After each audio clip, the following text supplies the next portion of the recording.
श्रीगौरी वक्त्रपद्मार्का श्रीविघ्नेशा गजानना उत्तिष्ठ सुरसम्पूज्या त्रैलोक्यं पालनं कुरु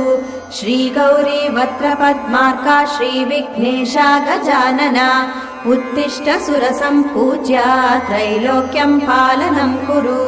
उत्तिष्ठोत्तिष्ठ हेरम्बा उत्तिष्ठ गणनायका उत्तिष्ठ करुणापूर्णा भक्तानां भाग्यदायका उत्तिष्ठोत्तिष्ठ हेरम्बा उत्तिष्ठ गणनायका उत्तिष्ठ करुणापूर्णा भक्तानां भाग्यदायका श्रीयाकुवाहन शिवात्मज दिव्यगात्रा